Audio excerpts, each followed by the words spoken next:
Deborra-Lee's tell-all book has Hugh Jackman in knots. Deborra-Lee Furness just walked into a publisher's office in New York City with what insiders are calling a divorce diary. 27 years of details that Hugh Jackman probably hoped would stay buried. According to Page 6, there is a bidding war among publishers fighting to buy her story. Hugh Jackman is reportedly in knots over the whole thing. You can understand why. This is not a woman writing a book because she is desperate. This is a woman writing a book because she has 27 years of dinner table details, timeline proof, and private conversations that Hugh Jackman cannot explain away. He is scrambling. She is calm. He has PR teams working overtime. She has a diary. Right now, she is holding all the cards. She knows it. She probably knew she would end up here before he did. But to understand why this book has Hugh Jackman in knots, you have to understand what Deborra-Lee gave him by staying silent. When Hugh Jackman and Deborra-Lee announced their separation in September 2023, they released a joint statement, carefully worded, corporate, something about individual growth and pursuing separate paths. It sounded like it came from a publicist's laptop, not from two people whose lives had just fallen apart. And for nearly 20 months after that statement, Deborra-Lee said almost nothing. She did not do interviews, did not post cryptic messages on social media, did not go on a revenge tour. She sat in that Manhattan penthouse, and she stayed quiet while every tabloid in the world ran stories about her husband and his Broadway co-star. 20 months. Every week brought a new photograph of Hugh and Sutton Foster walking through New York. Every headline reminded her that the man she spent 27 years building a life with had already started building a new one. But she could not say a word, because the joint statement, the one his lawyers helped draft, said this was a mutual, peaceful decision. But it was not mutual, and it was not peaceful. And that joint statement was the first card Hugh Jackman lost. He lost the protection it gave him. Because the moment Deborra-Lee decided to stop playing by its rules, that shield disappeared entirely. But nobody gives Deborra-Lee enough credit for this. During those 20 months of silence, Hugh Jackman's public image stayed almost entirely intact. The greatest showman narrative kept rolling. The charming interviews, the warm smile, the man the world adored. That image survived the separation announcement because Deborra-Lee let it survive. She could have ended it with a single phone call to any journalist in the country. She chose not to. She protected the father of her children even after he stopped protecting her. That silence was not weakness, it was strategy. She knew what she was doing. She knew what she had. And Hugh did not realize what her silence cost him until it was too late. And eventually the silence broke. On May 23, 2025, Deborra-Lee filed for divorce. Not a joint filing this time. Hers. And 5 days later, she released a statement to the Daily Mail that shattered the careful narrative Hugh's team had been building for 2 years. "My heart and compassion goes out to everyone who has traversed the traumatic journey of betrayal," she wrote. "It is a profound wound that cuts deep. Betrayal." She chose that word deliberately, not disappointment, not sadness. Betrayal. A 70-year-old woman who had waited nearly 2 years to say anything at all, picked the one word that leaves no room for interpretation. And Hugh Jackman, according to sources close to him, was blindsided. His PR team went into crisis mode.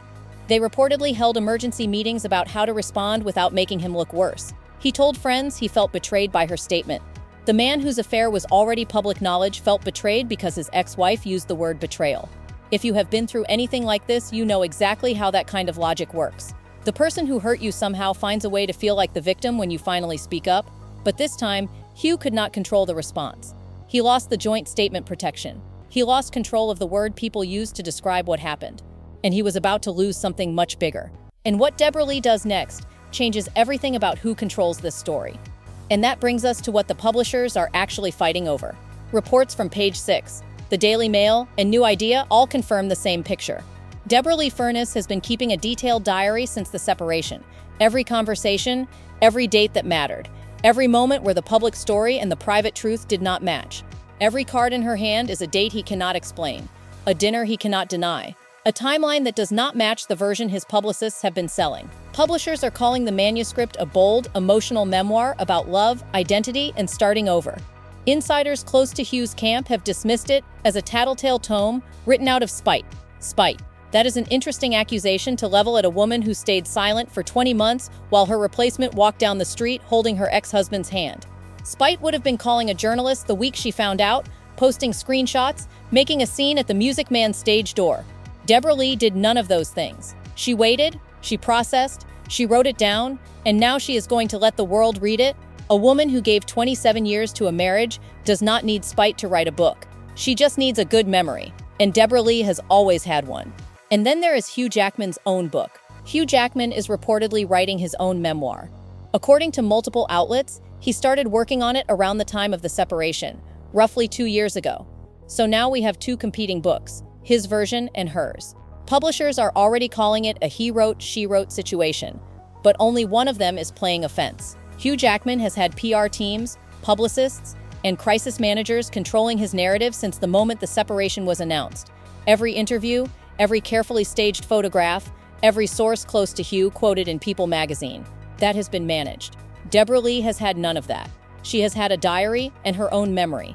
His book is defensive, hers is offensive. He is playing catch-up, trying to get ahead of a story she has already finished writing. He lost the timeline war the moment she put pen to paper. And it is not the one with the publicists, who is holding the winning hand. Now, you might expect this to be a story about a woman scorned. A 69-year-old woman lashing out at the man who left her for someone younger. That is certainly how Hugh's camp wants it framed. But the facts do not support that narrative. Deborra-Lee Furness walked away from her marriage with roughly half of $387 million. She owns a Manhattan penthouse outright. She is financially set for life. She did not need to write this book. She chose to. And that choice is what terrifies Hugh more than anything. Because a woman who does not need the money is a woman who cannot be bought off. But what really has Hugh in knots is what she knows about the timeline. This is the part the tabloids have been most focused on. Because if Deborra-Lee's diary confirms what multiple sources have already suggested, that the relationship between Hugh and Sutton began while both were still married, while they were double dating with their spouses, while children were in the room, then the story stops being about a marriage that ran its course. It becomes the story of a man who performed one life in public while living another one in private. And that is the version Hugh Jackman has spent 2 years trying to prevent. She knew before the tabloids confirmed it. She knew before his team denied it. She probably knew before he admitted it to himself. And there is a detail about those years that almost nobody talks about. It might be the part that keeps Hugh up at night. During the Broadway run of The Music Man, from late 21 through January 2023, Hugh Jackman and Sutton Foster were not just co-stars.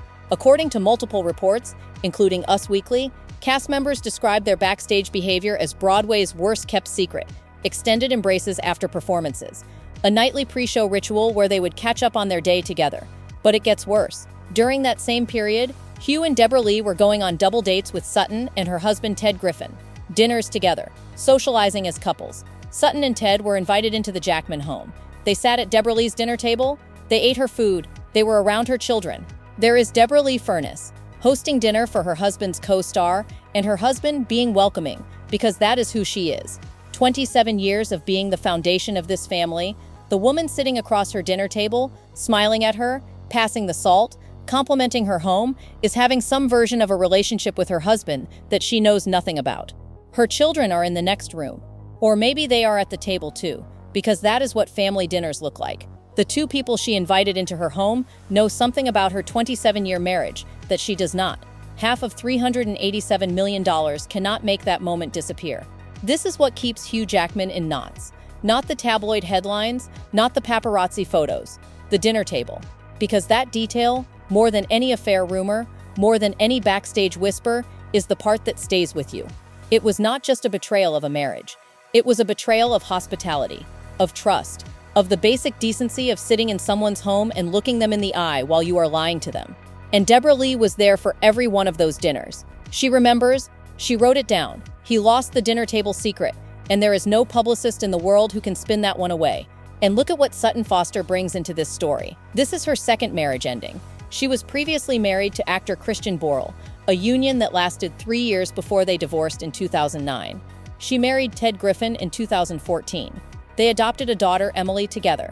And according to Us Weekly, her relationship with Hugh overlapped with her marriage to Ted.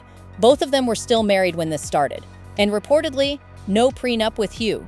Despite the fortune built during 27 years of marriage to Deborra-Lee, he does not want a prenuptial agreement with Sutton Foster. That is the detail that should worry anyone paying attention.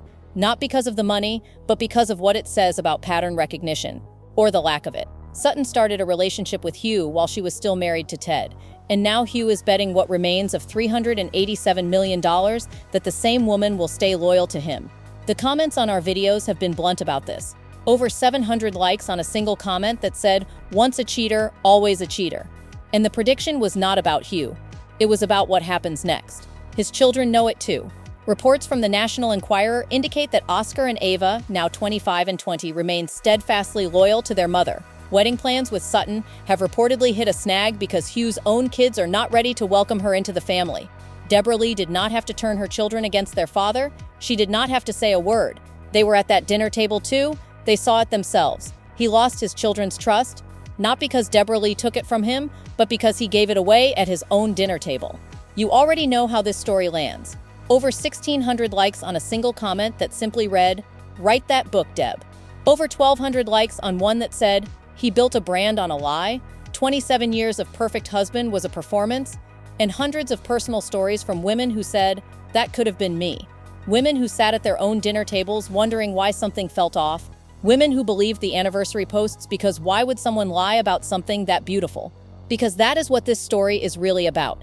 It is not about celebrity gossip. It is about the woman who gave 27 years to a man, who supported his career before anyone knew his name, who weathered miscarriages and adoption battles and years of tabloid coverage about her age, and who was rewarded with a joint statement about individual growth while he was already planning his next life with someone else. If you have been watching this story, thinking, "I know exactly how that feels," you are not alone. That is why this book matters. Not because of what it reveals about Hugh Jackman, but because of what it validates for every woman who has ever been quietly replaced and told to be graceful about it. She also said something in that May 2025 statement that almost got lost beneath the betrayal headline. She said, "I believe in a higher power and that God or the universe is always working for us. I have gained much knowledge and wisdom through this experience. That is not the language of a woman consumed by bitterness. That is the language of a woman who has processed what happened to her and come out the other side with clarity." And clarity for a man trying to control the narrative is far more dangerous than anger. She knew. She just did not want to believe it yet. Hugh Jackman built a career playing heroes. Wolverine for 20 years. P.T. Barnum, The Greatest Showman. Jean Valjean, a man redeemed by grace. But the role he played longest was the devoted husband. 27 years of interviews saying Deborra-Lee was the love of his life. 27 years of anniversary posts and public declarations. And when that performance ended, he did not take a bow. He just moved on to the next stage. But for the first time in 27 years, he has lost control of the narrative. The PR teams cannot fix this. The crisis managers cannot spin it, because the woman who lived the truth has written it down, and she is about to share it with the world. When her grandchildren ask what happened, she wants the answer to come from her. Not from a tabloid headline, not from a carefully managed press release. From her. As the writer Anne Lamott once said, "If people wanted you to write warmly about them, they should have behaved better." For 27 years, Hugh Jackman controlled the story. Every interview, every anniversary post, every public appearance, he wrote the narrative. But now Deborra-Lee is holding all the cards, the diary, the timeline, the dinner table details, the truth. And the only thing Hugh Jackman can do is wait to see which card she plays first. He lost the joint statement protection. He lost the dinner table secret. He lost the timeline. He lost his children's trust. And he lost the narrative war. Because the woman who spent 27 years being described by other people's words has finally decided to use her own. If you want to understand how Hugh and Sutton's relationship started behind the scenes, we covered the full timeline in a previous video. That one is on your screen right now.